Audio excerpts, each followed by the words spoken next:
challenges with COVID hitting in China, and where would be today, a year later.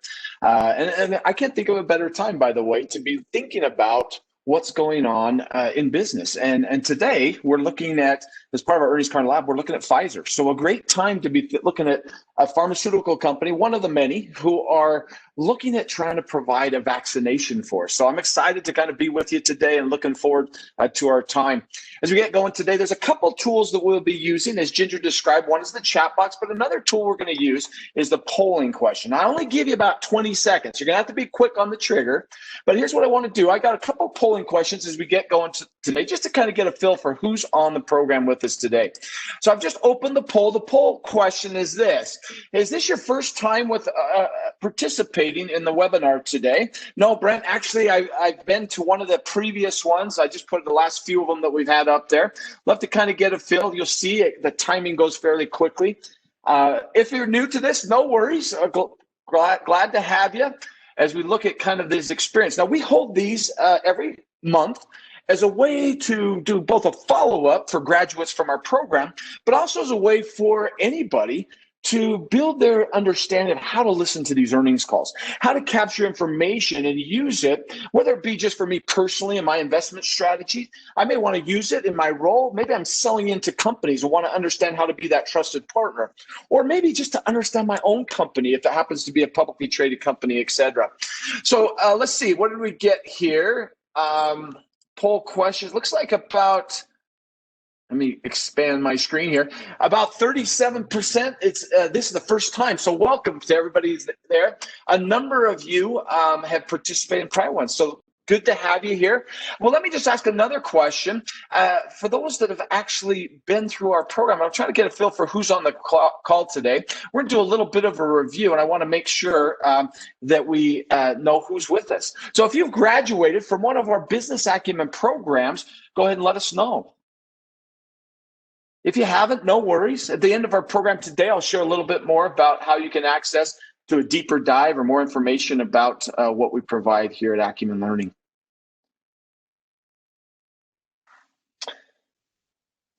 As we look at our programs, we provide not only these earnings called Embrace, but we also provide both self-paced as well as full programs with companies globally. And we'll share a little bit more as we get there. Well, it looks like the results are coming in here. And boy, we got a good kind of spread. About 43% have never been, so welcome. Good to meet you, and hopefully you'll find this to be a useful session. And then we got a good about half of us, just above half of us, that are part of our graduates of our program. So thank you for coming back. Well, let me just go ahead and jump to the. Let's jump in here. The next tool that we're going to use is the chat box. I want to make sure you're comfortable with the chat box. And so make sure that's open. As Ginger described, if you just jumped on at the bottom of the screen, you should be able to have an icon that's is a chat box. Open that up just to make sure we're comfortable, because I'm going to be asking questions throughout today. In the chat box, put in where you're calling in from. You can put a city, you can put a state, you can put a country. Where are you calling in from? Love to kind of get a feel for where you're at. Ginger and I, actually Ginger's not here. She's remote as well today. Ginger, you can put where you're calling in. I'm calling in from just south of Salt Lake City, Utah. That's where our headquarters are. Of course, the 2002, our kind of claim to fame is we had a wonderful chance to host the world in the Winter Olympics in 2002. Boy, we got people from all over. Well, good to have you here, and that's the tool that we're going to be using as we ask questions throughout today. Well, enough of kind of playing with the tools. Let's start with a question for you, another polling question. You're coming to an earnings call lab. You're learning how to listen to these calls and capture data that can help you in whatever role you might play. So then here's my question for you. When's the last time, a quick polling question, let me open that poll. When's the last time you listened to an earnings call? Was it this year? Was it last year? Boy, Brent, it's been a while. Hey, I've actually never listened to a call. I'd rather go to the dentist. I think that's our marketing guy. He likes that statement. But yeah, when's the last time you listened to one of these calls? And no worries. Again, it's 100% anonymous. When's the last time you've listened to one of these earnings calls? Looks like the results are there. Let me go ahead and, it's taking a second to calculate. Looks like I'll just kind of share. About 43% of us have listened to a call this year. Some of us have been a little bit longer. 12% you never have. No worries. That's why we're here today. Well, what's interesting is we have these earnings calls. Publicly traded companies have them on a quarterly basis. We've just completed the third quarter. Right now is earnings call season, right? Everything's coming out. Companies are sharing information. In fact, this call just happened just a couple of weeks ago. I think it was the 27th or 29th of October. This call, we get all this information about what's going on in our company, but look at some statistics. Even with this information that gets communicated, let me share some statistics. 95% of employees don't understand company strategy. Does that surprise you? This is a Harvard Business study. Here's another one. 90% of employees don't understand companies' business metrics and performance. So if I don't understand strategy and I don't understand key metrics, how do I make those decisions day in and day out that help me be successful? Even though executives are communicating these, communication to the market, communication to employees about what's going on. How do we get more aligned? Well, that's what these earnings calls are all about. It's a great way to understand both the strategic direction of the company you're looking at, but also the financial information. With this statistics, 95% don't understand key strategy, 90%. Imagine that don't understand key metrics. Imagine you're the CEO of a multi-billion-dollar company. And this month we're looking at Pfizer. So this is Dr. Albert Bourla. He has over 88,000 employees. So you got a strategy, you got a direction, what you're trying to accomplish, and you got 88,000 employees, and statistics suggest that 95% may not know your key strategies, and 90% may not know the key metrics that you're tracking towards. Over 37 key pharmaceutical products that they have, and many name brands that we're all very familiar. 10 blockbuster drugs, and right now they are in the heart of this phase 3 testing of a vaccine to help alleviate COVID-19. Think of the pressure that you're feeling. If any of you had a chance to listen to it, it's an interesting call. Usually these calls, for those of us who were with us last month, we did Amazon, and Amazon's call was about 40 minutes. This was about an hour and 35 minutes, if I remember correctly. And every single analyst was trying to get more data on what's going on. Of course, just this week, Monday of this week, if you want to get more data, just do a search. Monday this week, Pfizer announced that they got the unblinded data. They were able to do some analysis, and they found that it's 94% or 90% effective. The pharmaceutical vaccine that they've created through their testing is 90+% effective. Guys, this is huge. Now, hold on. It's exciting. The market loved it, but you got to realize there's still other steps. They still have to, they're anticipating sometimes here in the next 2 weeks that they'll get enough data from the safety that they can submit to the FDA and start going through that process. The FDA is doing an accelerated or emergency process to get it through, but it's going to take some time. So just because they got, this is the first time they got any data about whether or not it's effective, they've spent a tremendous amount of money, and they're just now able to get the unblinded results and kind of see where they're at so far. So it's a very positive measure for them, but it's going to take time. They're anticipating about 50 million doses. Assuming everything goes through, by the end of the year, they'll get about 50 million doses available. That's 50 million doses globally. So it won't be a lot. And by the way, it's a 2-injection dose, meaning that 50 million doses only is going to take care of 25 million individuals. Now, obviously, this is going to be very targeted, probably higher risk individuals, et cetera. Their goal for the next year, they shared in that same press release, is to have 1.3 billion doses. Now, of course, there's many other pharmaceutical companies coming out with stuff, so I imagine we'll get even more data as we continue to progress. But I can't think of a better time to be looking at Pfizer than just as they're announcing something that is, as Dr. Bourla says, is the vaccine for the world. It's not a vaccine for a political party. It's not a vaccine for a country. It's a vaccine for the world. What a great message for us in this challenging time. Well, folks, so what do you think Dr. Bourla wants employees to know about their business? What do you think he wants? Let's see here. Oops. What do you think he wants shareholders to know? What do you think he wants the partners, all the joint ventures, the groups, and potentially a rollout? I mean, I just listened today. FedEx is one of the key distributors of the vaccine. And so they're talking about how are they ready to go? It's got to be kept, I think they said at minus 90 degrees. So it's got to be refrigerated transportation to get it to wherever it needs. So, I mean, there's a lot that goes into. So what do you think he wants partners to know? Well, folks, that's why we're here today. I want to give you some tools that can help you understand what executives are talking about on these calls. And here's my guarantee to you. I'm going to give you a tool. I'm going to walk you through how to use it. And if you use it, my guarantee to you, if you use it 2 to 3 times consecutively, this will build your credibility, your career, as well as your company. What we find is senior executives at these companies are doing everything they can to squeeze the dollar of the financial statement. But as you think about it, who really impacts the business? It's you, it's your colleagues, it's your peers. If you're selling into another company, how can I be that trusted partner? Well, what we find is employees are functionally brilliant, very good at what you do, understand your business, your role, etc. Often, though, we get very myopic in our focus. We really kind of step back and get that big picture perspective. That's what earnings calls are all about. It's a chance for you to step back. Okay, what are our executives talking about? What are the companies I'm interested in talking about? What are the companies I might sell in talking about? What is my competition talking about? Why is it important, and how can I strategically make decisions that help either expand my business, help me get better investment decisions, or help my customers, etc.? That's what this program today is all about, is to give you some tools to help to do that. So what I'm going to provide for you is a framework, or a process, I should say, a framework and 2 tools. That's what I'm going to give you, and then the remainder of our time, got about, 49 minutes left today. So let's go ahead and jump in. Let me start with the process. 3 steps: prepare, analyze, and apply. As we talk about the preparation in the tool I'll give you later today, it's going to talk about how to prepare for these. First of all, before I jump into the 3 things you do to prepare, let me just kind of speak to these earnings calls. What are they? For those that are new to them, every quarter they have a chance to do this, and typically there are 2 parts. Part 1 is what we call the prepared remarks. This is where executives have prepared their communication to the market. They're going to talk about what happened in the quarter. They're going to talk about where they're going in the next quarter, and they often will give kind of an overarching message of what's going on in their industry, macro factors, external factors that might impact them.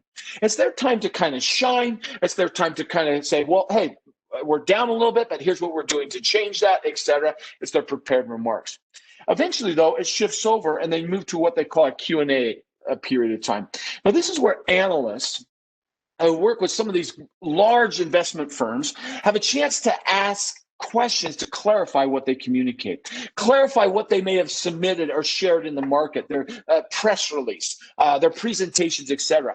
It's a chance for them to try and understand what's really going on so that they can then write reports that are shared with their investors, what they should do. Should they hold the stock? Should they sell the stock? Or should they buy the stock? They're very common expressions. So that's what they are. They take anywhere from about 40 minutes or so, like I said, with Amazon, to some of them can be quite lengthy, to be quite honest with you. Of course, this one was lengthier because of the importance of COVID-19. So that's what they are. And what do you do to prepare? There's basically 3 things you can do to prepare. The first is you got to locate the call or get access to. So let me kind of talk about how to do that. And the way I'm going to do that, I'm going to share a different screen here. As I share that screen, I want to be able to, let's see here. Let me stop sharing. I got a little thing here. Share my, we got a great website that can help us out here. It looks like I've got a problem with my technology here. Here we go. So let me jump into the tool to get access to it. It's a great website. It's called Google. It may be new to you, but here's what you do. You just type in the name of the company, what's the quarter, and I just type earnings. When I hit that, I'm going to see kind of information or links to get access to information. For this one, I'm seeing this quarterly report. Now, just make sure that I'm seeing this. I've had a little technical issue on my side. Ginger, can you just confirm that you're seeing my Safari website? Yes, we sure can. Thank you. Thank you. When I look at when I do the Google search, I'm looking for their investment firm. There's all sorts of companies that will do an assessment or share the information, but I want to get theirs because that's going to be the most accurate. So I click on that, and right here, I've got all the information. Now, when you're getting to these earnings calls, there's certain things I always look for. Number one, I want to get the press release. The press release is going to give you kind of an overarching of what's going on, as well as it'll give you the financial statements. Everyone provides that press release, so I'm looking for that. Now, before the call, you're not going to have the press release. You're going to have this link to the webcast. And when you click on the webcast, if you haven't logged in, it's going to ask you to log in and it'll register you. So then when it happens, you're ready to go. Well, I've already listened to it, so it automatically logs me in. Here's the audio. And they actually have a slide deck that they provide. So that's a great resource for you.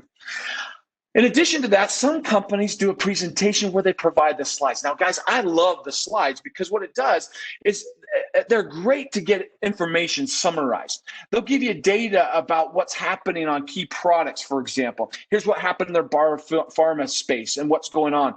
What's going on with their Upjohn. They're doing a spin-off of Upjohn partnership with Mylan, I think is the name of the company. And so they'll kind of highlight. So it's a great resource to kind of capture. The last thing that I like to look for after the call is this transcript. And Pfizer does a great job. It gives you everything.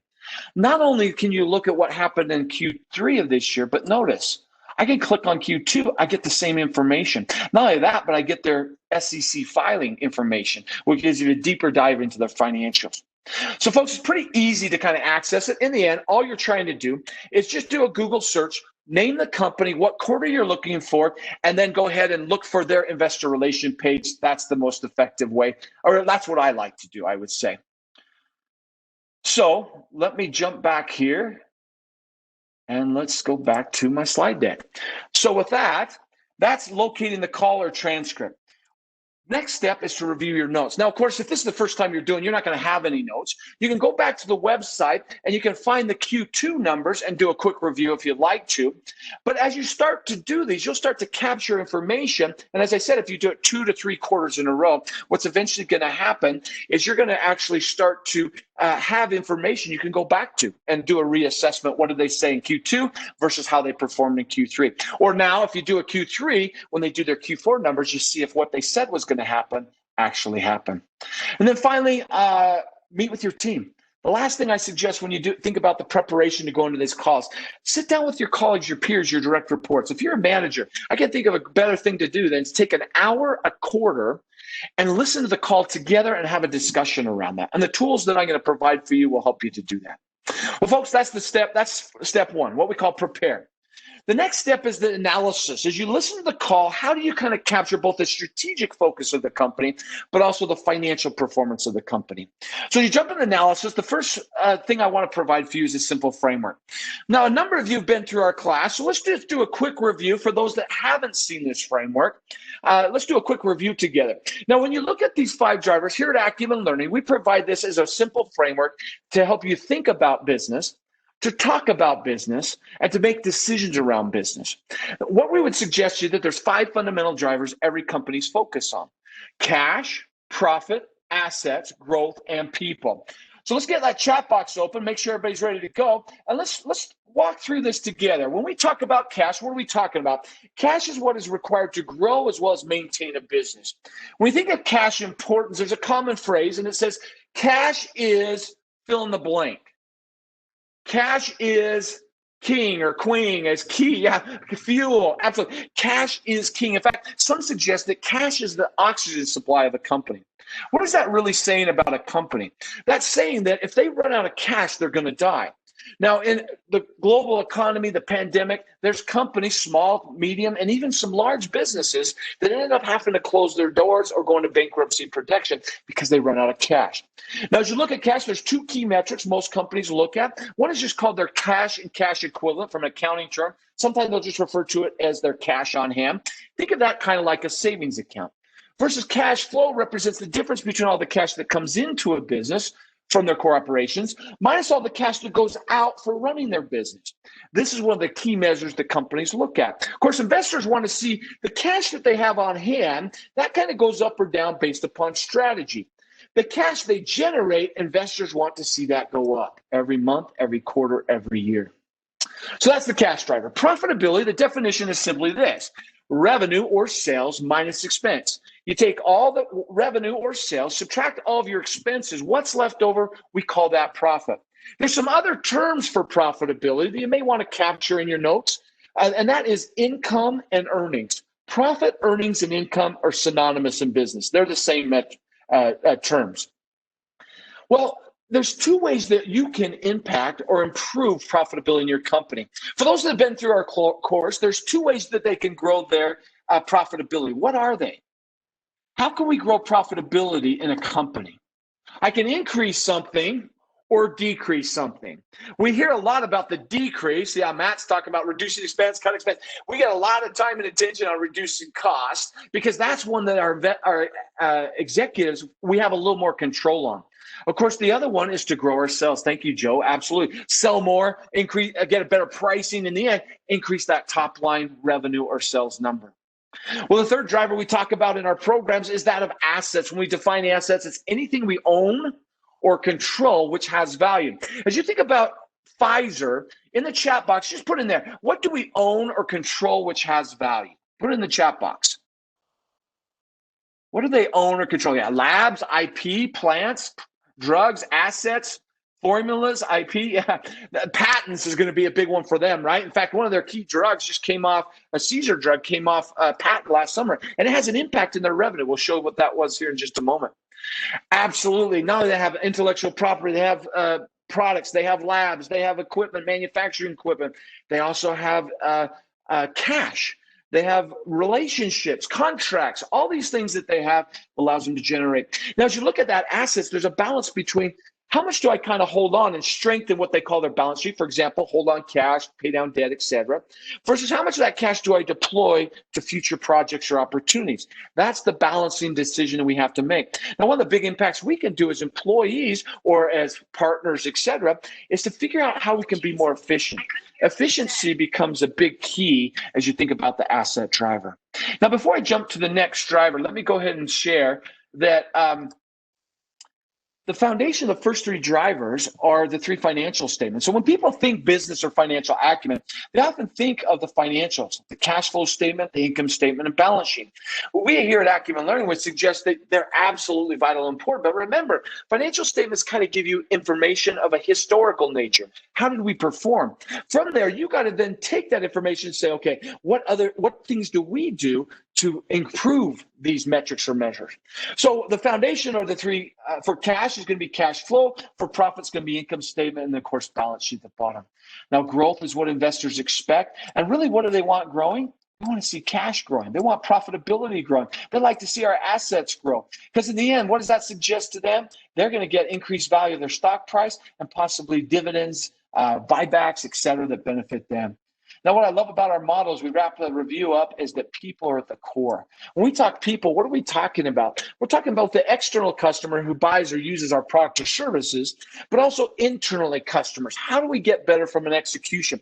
One of the things you can think about from your perspective in your role in your company, what are the other functional roles that you have to work with to be successful? As a trainer, for example, I often have to work with finance to get budgeting to pay for a training program. Well, the more I understand how to work well with finance, the better able we are to get great execution. So figuring out both externally how we get better at providing great products or service for our customer is what the people driver is about. It's also about how do we get better from an execution perspective. So with that brief introduction to the five drivers, this is a great way to think about listening to these calls. Instead of trying to capture all the data that these executives are communicating, what you can do is just listen and say, what are they talking about? Are they talking about cash? Are they talking about profit, asset growth, or people? So that's the framework or the first tool that helps you to kind of get to the strategy of the company. The tool's called the executive alignment tool. How you use this is it's any executive communication. Of course, in this case, we're using it on an earnings call. I'm listening for what are they saying about each one of those drivers, and I'm kind of capturing it. After I capture it, I answer four questions. So as I'm listening to the call, every time they say something about cash, I put a little slash mark. Every time they say something about profit, I put a little slash mark. Now, don't worry if you're new to the model. We give you a definition on the tool, so you don't have to have been through our program to understand what we mean by cash. Not only that, but we give you certain terms or phrases, what I call trigger words, that really help you know they're talking about cash. For example, if they're talking about dividends or distribution, that's taking cash and getting it back to investors. That's a use of cash. So if they're talking about that, that's a great cash one. If they're talking about general gross profit or operating profit, of course, that's going to be a profit one. So in the end, the idea is you go through and make those slash marks. Once you're done with that, you come over and answer these 4 questions. Which business driver seems to get the most attention? I love the second part of it, and why? Number 2, what were the 2 or 3 main points the executive was trying to make? What are the goals, trends, or objectives going forward? And finally, because you listen to an earnings call, what are the key concerns or questions that the analyst community are asking? Folks, I love the analyst questions because it helps me to see where they're kind of challenging the company, where they maybe are buying what they're saying, and in some cases, maybe where they're saying, wait a second, am I missing something here? That's a great way to get kind of the reallys about what's going on in the business. So folks, that's the tool. What I want to do before we jump into the financial tool is go through Pfizer's call using this tool to kind of show you how to do it. And I need your help to do it. Here's what we're going to do. I've got 3 quotes. We won't go through the whole call, but I got 3 quotes. And what I want you to do, using the 5 driver with the explanation I've given you in the chat box, which of the 5 driver are they talking about? So I'm going to go through the first one with you together. So the first sentence here, this is from their CEO, Dr. Bourla. He says this: for the quarter, revenues for biopharma business grew 4% operationally, driven primarily by the ongoing strong performance of Vandaquel and Vindamax. By the way, I really admire all those Pfizer reps, or your ability to communicate terms. That's difficult for a kid from Idaho. Growth from the leading portfolio of biosimilars and the continued strength of key brands, including Eliquis, Ibrance, Xeljan, Lida, however you say that, and Xtandi. So what are we talking about? Okay, growth for sure. Yeah, the moment I see this, growth, absolutely. But what are these? All these, what are they? These are assets. This is there you go. So both, I'm going to see growth and assets. Well, let's go to the next sentence. The results include an estimated unfavorable impact, approximately $400 million due to COVID-19. So $400 million impact. Now, we don't know for sure. Is he talking cash impact, profitability? It could be we haven't sold as much, and so we've seen a reduction in revenue. But most of this is actually going towards investment and trying to set up their business to handle COVID-19. For example, think about manufacturing of drugs. They're already very safe, but now all of a sudden I got to make sure everybody's 6 feet apart. Got to make sure, those impacts. Remember when we looked at Amazon last week? They spent $4 billion in just Q2 trying to set up their distribution systems to make sure they're protecting their employees. Guys, that's $4 billion. So obviously that's an impact. That's going to be a cash impact. It's going to flow through to impact their profitability, et cetera. And then here's the last one. Year to date, through 3 quarters, the biopharma business grew by 7% and includes an estimated unfavorable impact of $600. Kind of a repeat. The upper paragraphs about the quarter, now they're saying for the first 9 months. So yes, growth, assets, many of those things are, and cash could be part of those. So that's how you do it. Pretty simple. Now, just to be clear, there's no rocket science to this. It's not an exact science, meaning you may not get the exact same numbers of growth that I get, or profit, or assets, or people, etc. But in the end, what you'll find is we'll get the similar themes as we listen to the call together. We'll get very similar as far as which were higher or which were lower. So here we go. This is from their CFO, Frank D'Almelli, excuse me, my pronunciation, CFO there. I'm going to have you go through it, read it on your own, and just put in the chat box, what are you seeing?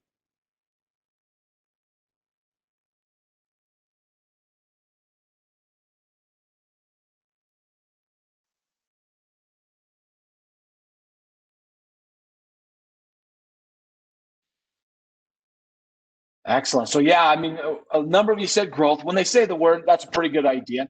Now, revenue is definitely a part of. Remember, we talked about how do I grow my profitability? I can increase my revenue, so that's going to be profitable as well. Absolutely, you're going to see that. We narrowed range on our guidance, so kind of our forecasting. These are all expenses. When I hear earnings per share, that's going to get me profit for sure. Asset stuff, they're talking about they're talking about the Pfizer Upjohn, the new Pfizer is basically focused on kind of divesting their or spinning off their Upjohn assets, which are more of their non-patented products to a partnership that they've created. They'll end up owning, I think it's 57% of that partnership, but they're separating that out of the new Pfizer. So obviously assets come into play. Shareholders returns, you could talk people on shareholders returns. et cetera. Paid $6 billion to shareholders. That's going to be people for sure, et cetera. Well, folks, you're getting pretty good at this, pretty comfortable. That's how you do it. And even here's an analyst question. What do you see here? So not only is it our executive communication, the prepared remarks, but analysts will start to talk about this.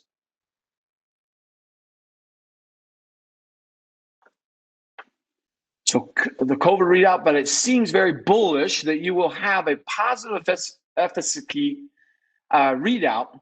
I think you've said by the end of October, and that you will disclose it. Now, this is late October. So he's kind of challenging them, saying, wait, you said it was going to come out then, but it's not coming.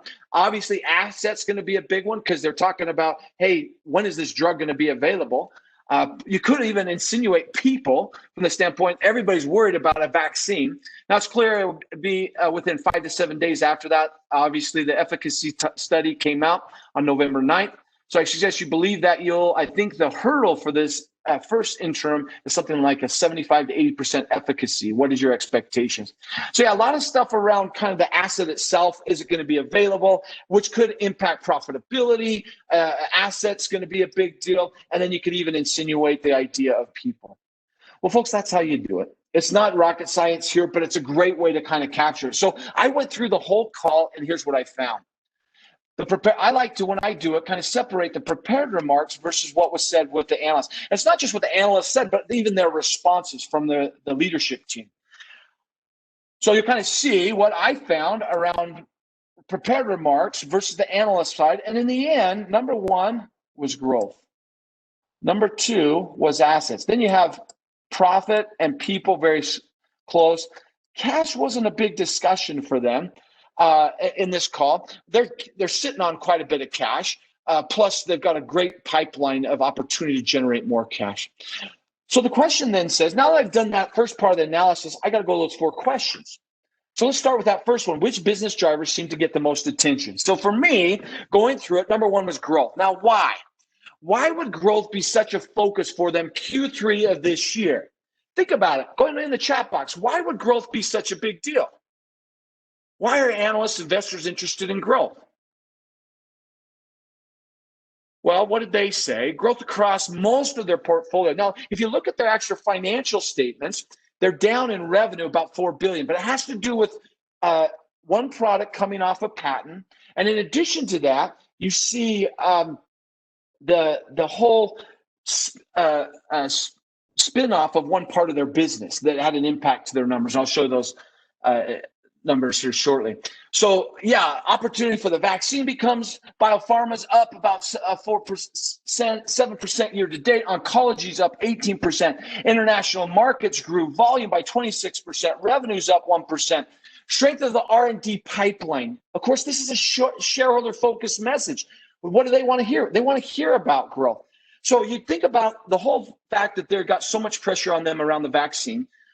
The idea of analysts wanting to know whether or not they're going to hit marks and grow their business, et cetera. They've spun off some of their assets. They're adding new products to their market. Growth becomes a huge focus. It's year end. Are you going to hit your numbers? So a lot of what you kind of talked about is a big factor why they focused on growth. Now, here's some of the metrics here on some of their drugs, and I had to jot these down. Ibrance is a breast cancer medication. You see that's up. Enlita is up about $195 million. Their operating income numbers up about 41%.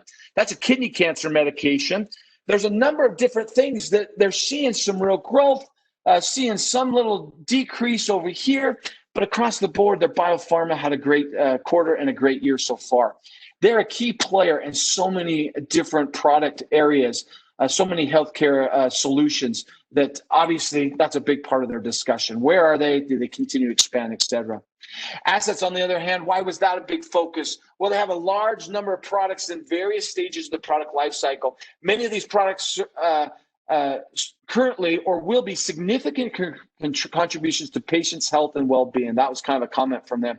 So why they get so much around the different products is because everybody wants to know, is that product going to get to market? Of course, right now, COVID-19 being the big one. That's the big focus of why they're looking at that. Well, what were the 2 or 3 main points that executives were trying to make? Well, I got these here. During the quarter, Pfizer performed well, and they kind of shrunk their guidance, got more accurate around their guidance, achieved multiple milestones, et cetera. The last 2 are key points. Cautiously optimistic concerning the COVID-19 vaccine, but be patient. That was a key message.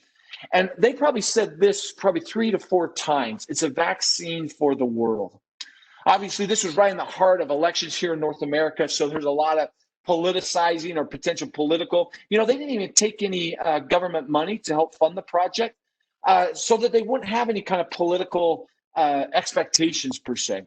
But I love that message as a vaccine for the world. Now, one of the neat things, remember I talked about downloading the actual presentation. Sometimes in the presentation, they'll actually give you the key takeaways. These are very similar to what I had jotted down as well, but I took most of them from this slide here. So it's a great way to kind of capture what are the key summary statements of what they're focused on. Solid quarter in the year. Pharmaceuticals up. We see exactly what we kind of talked about. Key milestones around the pipeline as a key focus there. And of course, what they got back to investors was another key takeaway they talked about. So those are some of the key messages from Pfizer in the quarter. So what are the goals and trends, objectives going forward? And of course, number one is that COVID study results.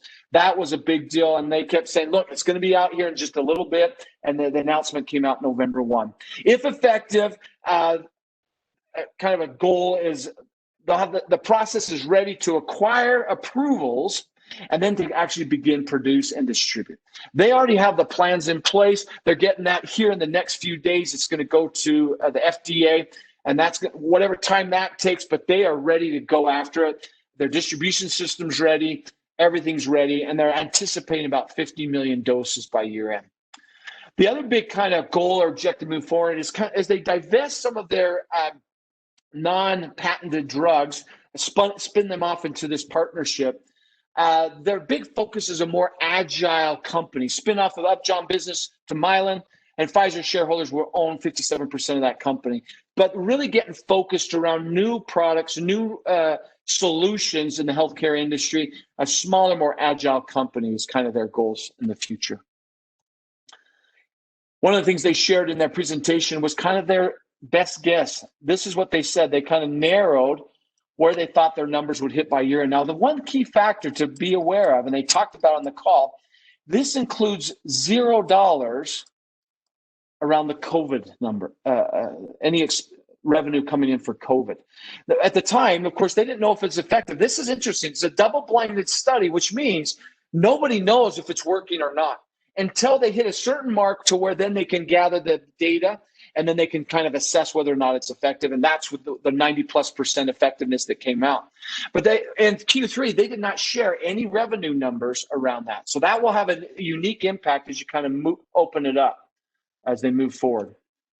Well, what key questions or concerns were raised by analysts? A significant amount of questions around COVID vaccine, specifically around the study process. What is the double-blinded study? Has any data analysis happened? How confident are you the vaccine will be effective? If it's effective, what is the approval process? How many doses can you produce and by when? I mean, you can go on and on and on as far as the questions. By far, the majority of the questions were around COVID-19 and what do you see happening there? Yes, I love this comment in the chat box. Borland's, it's once in a lifetime. I mean, I guess there are always some great work happening in sciences to help us live a safer, better life. But you think about a COVID and what it's done to the world. It's a once in a lifetime opportunity. Dr. Bourla, kind of an open checkbook to let's figure this out and get this to work. So that's a big deal of what they're trying to accomplish. Well, folks, that's kind of the strategic. What are they focused on? Obviously, COVID, getting things to market, more agile company. Now that we've done that, the second part of the analysis is to say, okay, well, let's look at the numbers. What do we see in the numbers?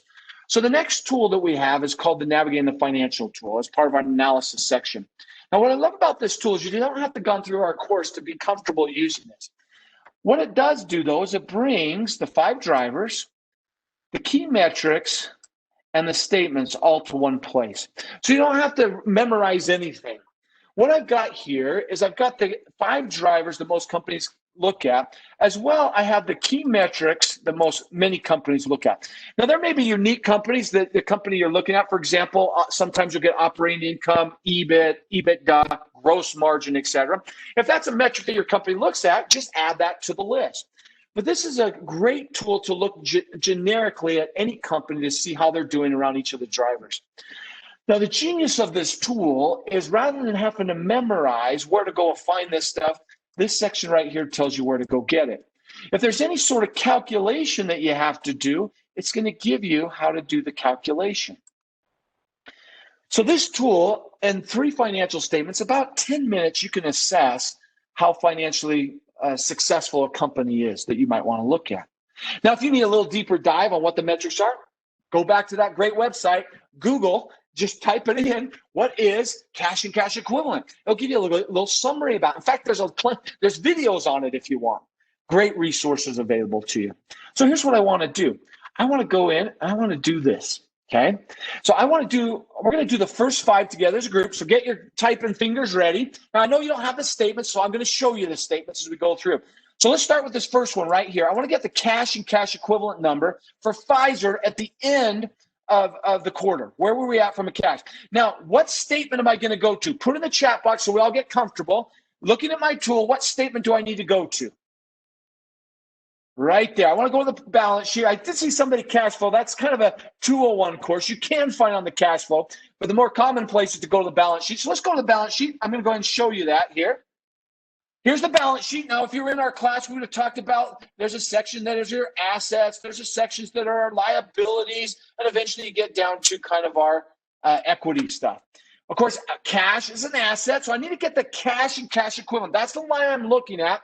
You're looking at my slide, put in the chat box. How much cash and cash equivalent did Pfizer have as of September 27th, 2020? Yeah, they had $1,587, correct?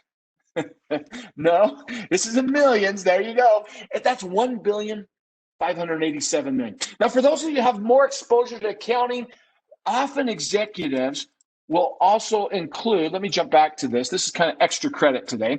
The short-term investment. When a company has more cash on their balance sheet than they really need in the short term, they will do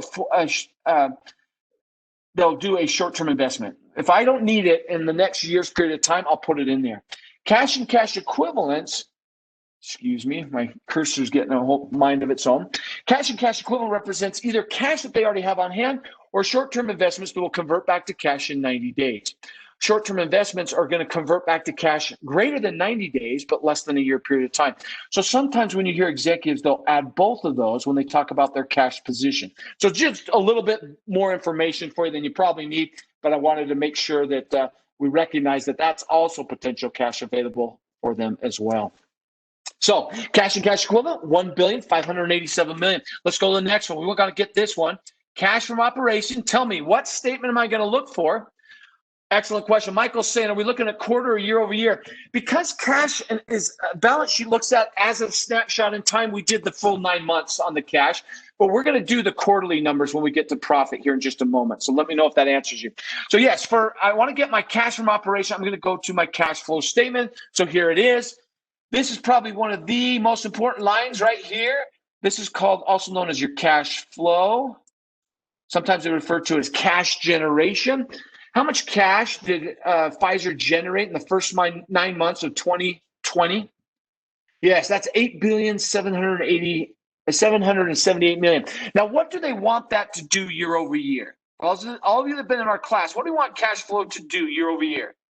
Absolutely want that to grow. That represents the difference between all the cash that comes into our business minus all the cash that goes out. We want to see that go up. Now, it's going down. You might say, well, holy cow, what's the problem?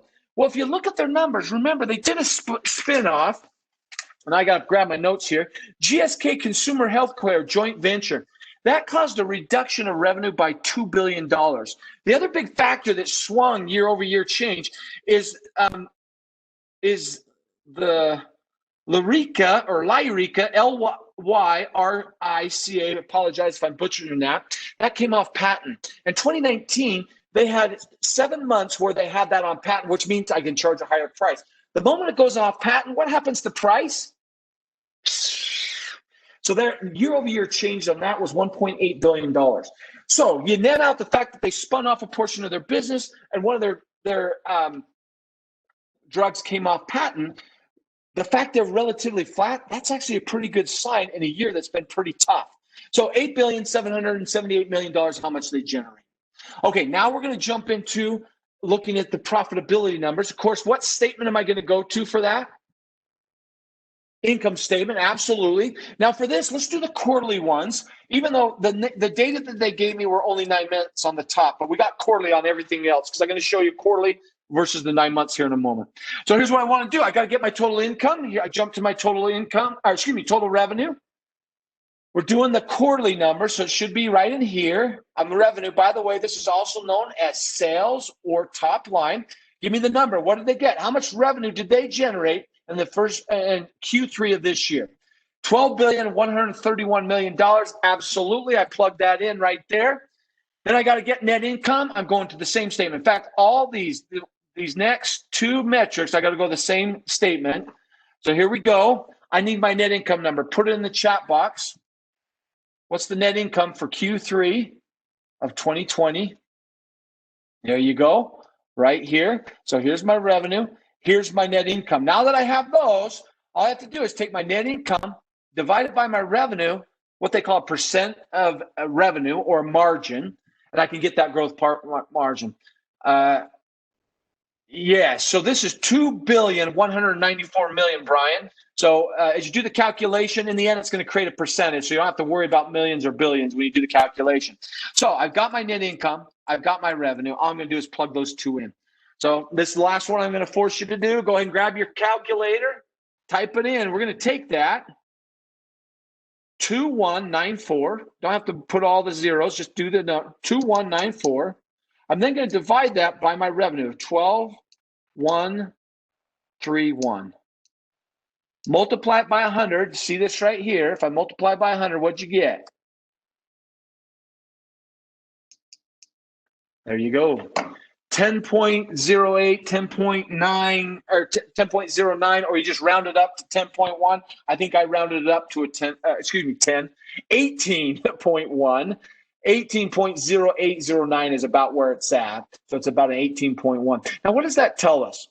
That says for every $100 Pfizer brought in revenue in 2019, and that quarter, they generated $18.10 of profitability. Now, if they wanted to grow that, what were my levers again? Yeah, baby, that is a great margin. Net margin of 18%. S&P 500 is around 10 margin, or around a 10%, depending on what year you're looking at. But yeah, that's a great margin for sure.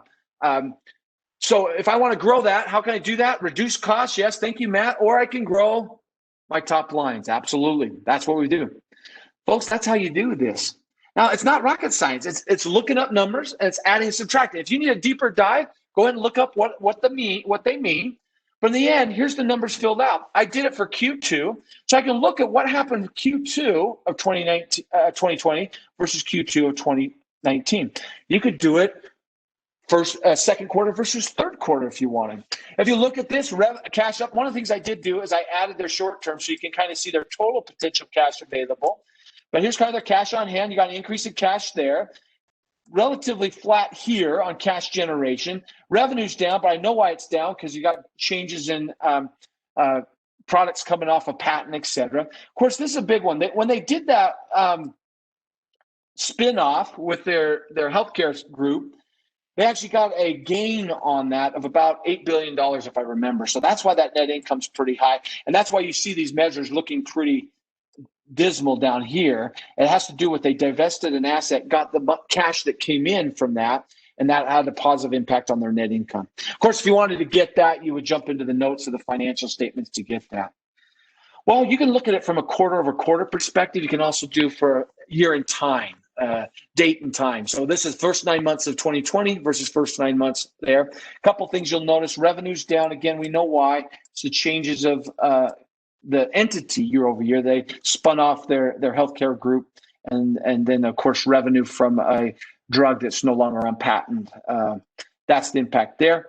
You come down here, if you look at kind of revenue, it's down. Why is it down? We know why. And this is down because of that gain that they had on the divestiture of an asset in 2020. 19. Well, probably more than you wanted to look at, but let me just share. Not only can you look at it internally, but you can look externally. Comparing Pfizer versus AstraZeneca. AstraZeneca has also got a vaccination project that they're working on as well. You can see revenue size. Obviously, AstraZeneca a little smaller than what you're looking at there. Look at margins, got much better margins here than what you have here. Now, of course, if you want more detail, you look at AstraZeneca. What's their product mix? How many patent products versus non-patented items they have? What's unique about their business versus other? But that's how you kind of look at that. And then again, if you don't want to look at it that way, you can look at just Pfizer versus any company. For those of us who were with us last month, we did Amazon, but we did the 6 months. And remember, the same day that we held this last month, Amazon reported in the afternoon. And we talked about just kind of an extra credit thing here as well. They generated $89 billion in Q2 of this year.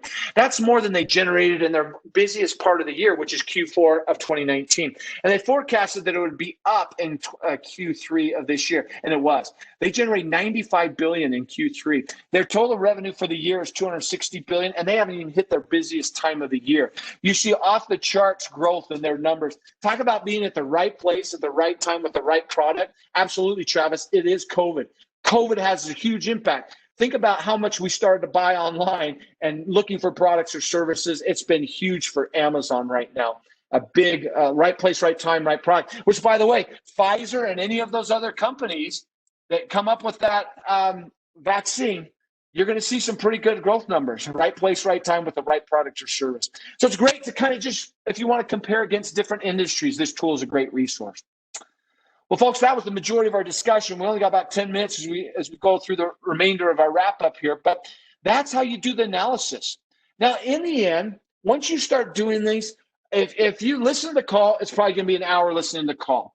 Going through and completing the tool, it'll take you somewhere, the financial tool, maybe 10 minutes, kind of writing down your thoughts or capturing your thoughts on the other, maybe another 20 minutes. So maybe an hour and a half, hour and 40 minutes, a quarter. If you actually get the transcript and read it, you can often read it a little faster than listening to it. You can get through it even quicker.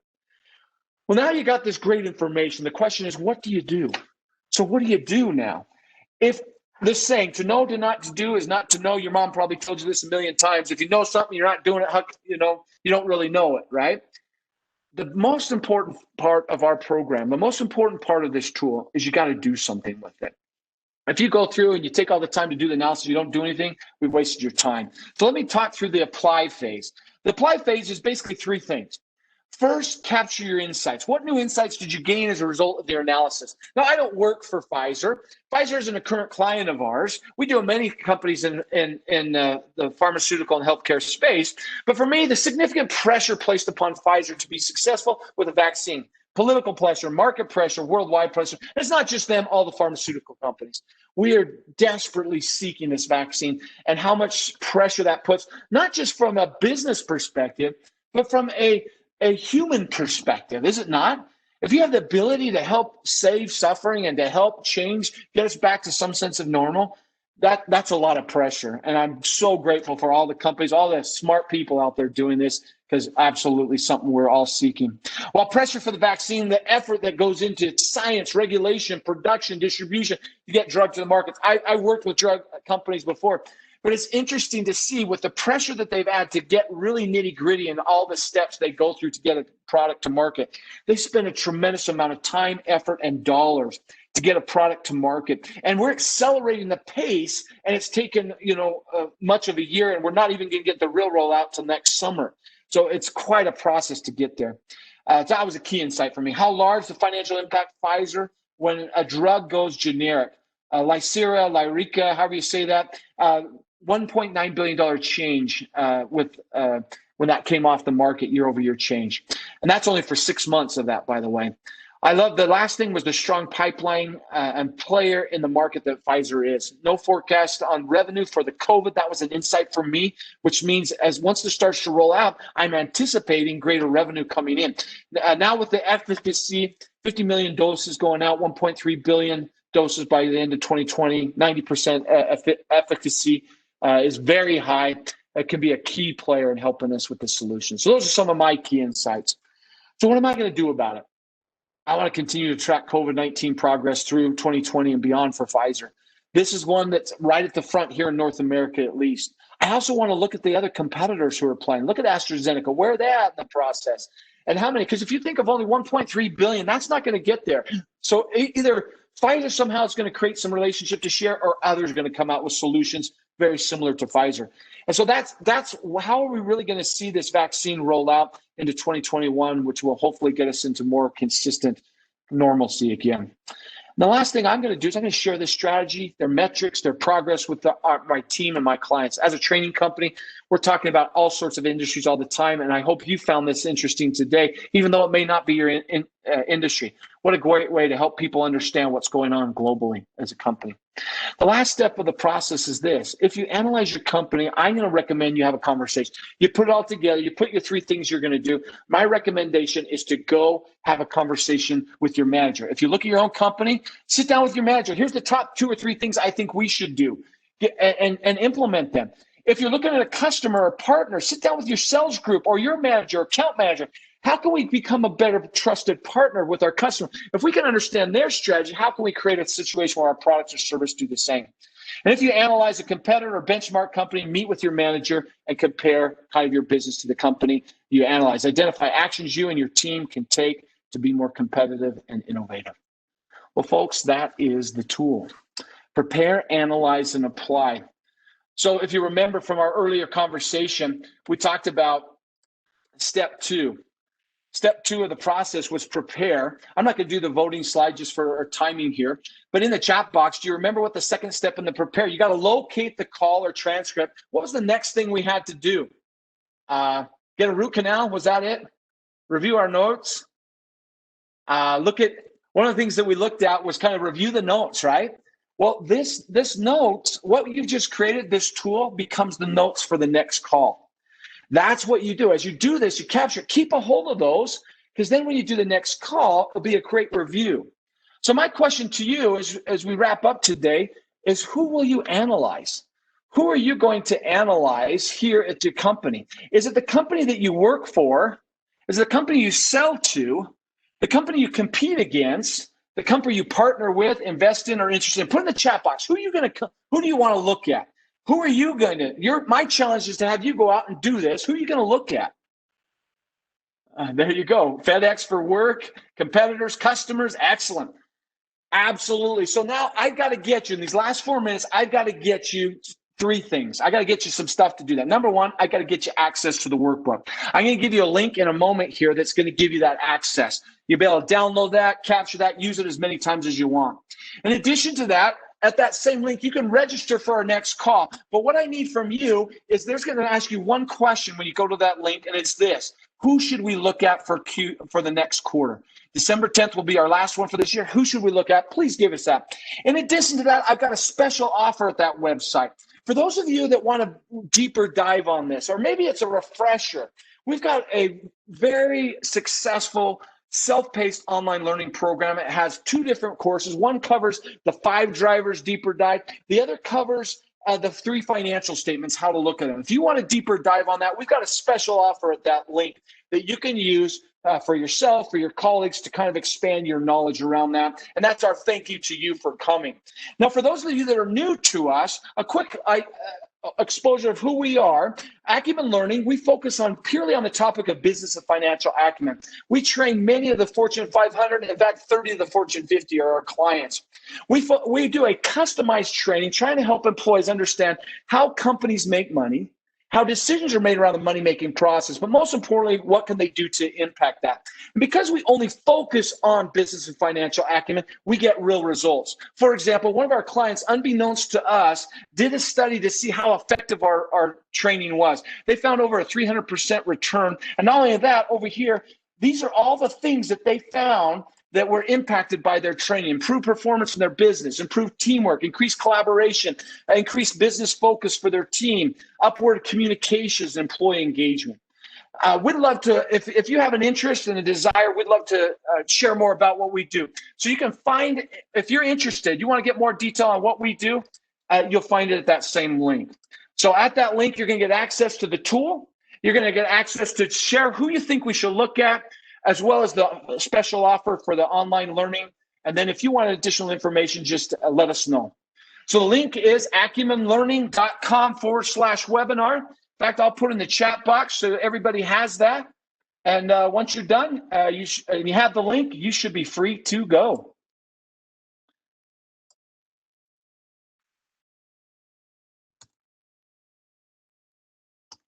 Ginger, do you have that link? Yes, it's just in the it's in the chat box now. I'll just keep adding it to it. Thank you. Yeah.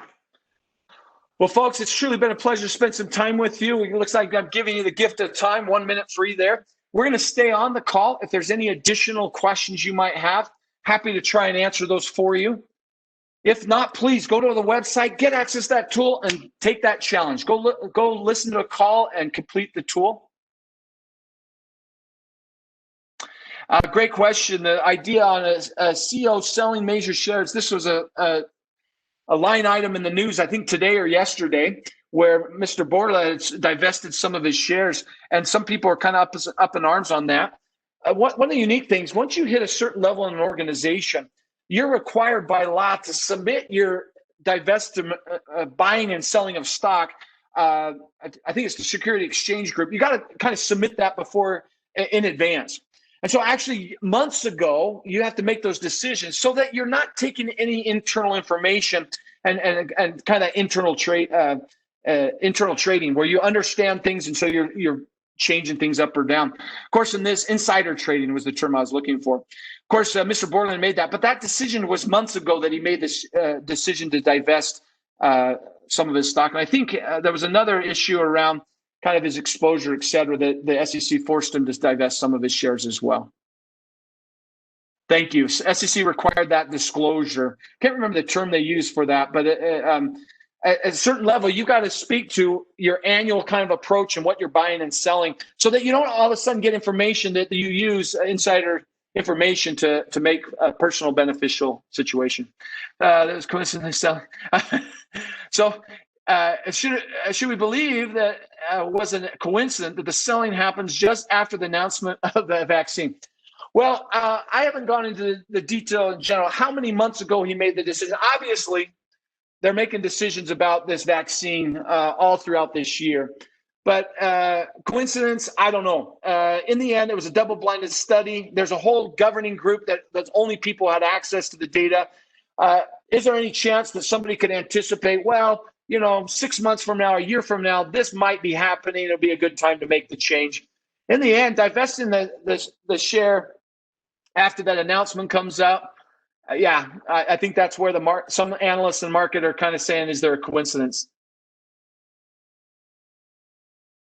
There you go. I'm not going to speak on behalf of what happened or not. In the end, here's what I can say is they actually they have to make those decisions much in advance to kind of prevent and sort of insider. It's better to look at quarter over year or year over year. Year over year for me gives me kind of a full picture of what's going on. What I like to look at on a quarterly basis is sequentially to see if because a year ago on a quarter could have something specific, unique things to it. I end up looking at both, but for most of my teaches, most of my communication, the majority of the time I'm talking about the year-to-date numbers. So in this case, it would be the 9 months and then look at it year-over-year comparison. In a year like this year, the benefits of doing sequential is you see if we start to make a recovery. For example, in the oil and gas, we did Exxon a few months ago. Q2 was a real down quarter. If you can look at Q3 and start to see some improvement, it helps analysts and investors start to say, were we at the trough in the industry, or is there still potential to go down? So that's where a quarter over quarter sequential can be helpful.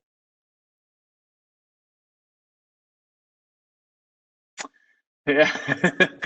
Stephen, I'll let you do the speculation. I can see that argument, though, for sure.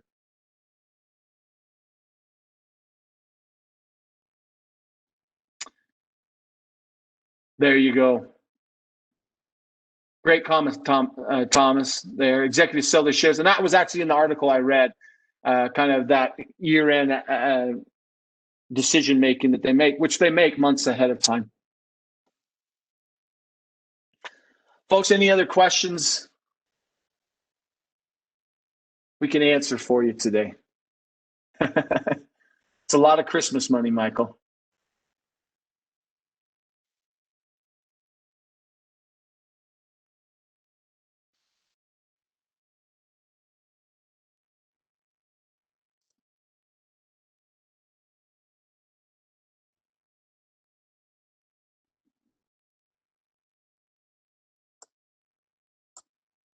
Let's see here. I've got about 65 people left on the phone. Folks, we're going to be wrapping up. If you have any additional questions, just put them in the chat box. Otherwise, just exit the meeting.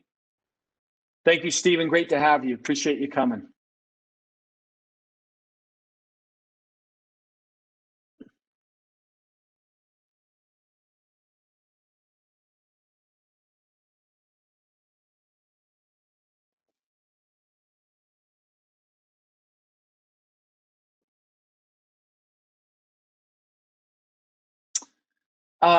Yeah.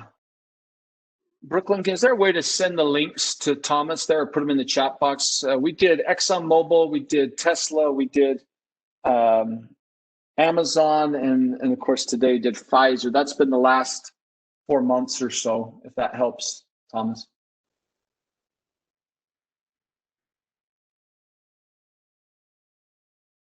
Great to have you, Anthony. And yeah, continue to come back. Even though there's a lot of repeat on the tool, you'll get exposure to different industries, but it also reminds you how to use the tool. And I tell you, it can really come into these and then actually listen to calls and using the tool. That's the best way to kind of set yourself apart. Thanks for joining us, Anthony.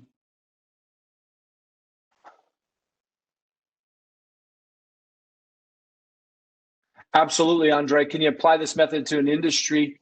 Very much so. We often look at multiple players in an industry, and you can consolidate, excuse me, the data into averages around what's the typical average for healthcare space, pharmaceutical space, oil and gas, around profitability metrics. How much cash as a percent of revenue do most of these industry players? So from time to time, we'll do a healthcare industry, oil and gas industry session with clients where we get a chance to look a broader around kind of here's the industry-wide numbers. How is each individual player within that? So it's a great tool to the tool. Obviously, you know, you a little bit more work to bring in multiple players at the same time, but we do that with our clients often. Thomas, it looks like if you just email info@acumenlearning.com, they'll send you the links for previous recordings. Thank you.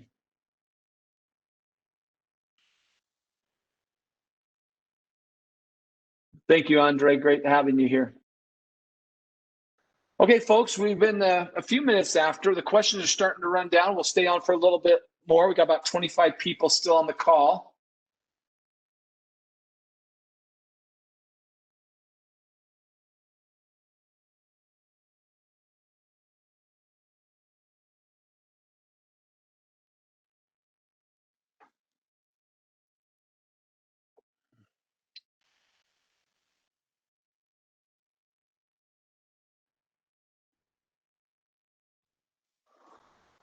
Okay, folks. Well, thank you so much for joining us. Appreciate you coming. Ginger's again put the link to the resource, the tool itself, as well as what place for you to give us who you think we should look at. I agree, Stephen. Continue to invite others. Anybody you think would benefit. This is open to anybody. You don't have to be a participant. So that's our mission. As many people as we can, help them understand it. It really does set them apart, expand their ability to impact the business, no matter what they're looking at. So appreciate you sharing your feedback, and yeah, continue to join us. Invite others. Love to have them. Okay, folks, we've got about 20 of us on the call. We're going to go ahead and start wrapping up. Again, if you have any other questions, please submit them in the chat box. Otherwise, here in the next minute or so, we're going to shut down. Again, Ginger has the link there, acumenlearning.com/webinar. That's how you access the tool. That's how you'll tell us who you think we should look at, get access to the special offer. And then if you want additional information, that's also the place to go.